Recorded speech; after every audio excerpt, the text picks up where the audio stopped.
Hello বন্ধুরা, good afternoon. আমার channel জীবন রসিকে তোমাদের স্বাগত জানাই। যে যেখানেই থাকো ভালো থাকো, সুস্থ থাকো। আজকে আমি আমার বাড়ির বাইরেটা দেখাচ্ছি। দেখো, এই সাউথের দিকে এত বৃষ্টি হচ্ছে, কি অবস্থা। এখন একটু থেমেছে বলে তোমাদের দেখাতে পাচ্ছি। রেগুলার ডেইলি প্রচণ্ড বৃষ্টি হচ্ছে।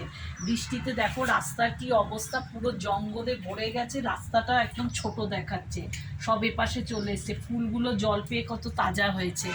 এখন বাড়িতেই থাকছি, কোথাও বেরোনো যাচ্ছে না, শুধু একটু বাজার এমার্জেন্সিতে বেরোচ্ছি। খুব বোর ফিল করছি আমরা, কোথাও যাওয়া যাচ্ছে না, বাজার আর ডাক্তার টাক্তার দেখানো ছাড়া। এইটা হচ্ছে আমার এখন বাইরের পরিস্থিতি।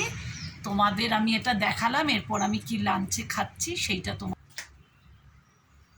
দেখো। আজকে আমার লাঞ্চে কি, আজকে নিরামিষ, প্লেন ভাত, বাড়ির হাতে করা রুটি, একটা কাঁচা লঙ্কা। আমরা নিরামিষে পেঁয়াজ খাই, তাই কাঁচা পেঁয়াজ। কুমড়ো ভেজেছি একটু বেসন দিয়ে, আর বিনস, গাজর, কুমড়ো, ক্যাপসিকাম সমস্ত দিয়ে একটা পাঁচমিশালি তরকারি করেছি। তার সাথে করেছি পটলের ঝোল। আজকে আর ডাল করিনি। এটা হচ্ছে আমার দুপুরের খাবার। তোমাদের যদি ভালো লাগে লাইক করো, কমেন্টস করো। ভালো থাকো বন্ধুরা, সারাদিন ভালো কাটাও। টাটা।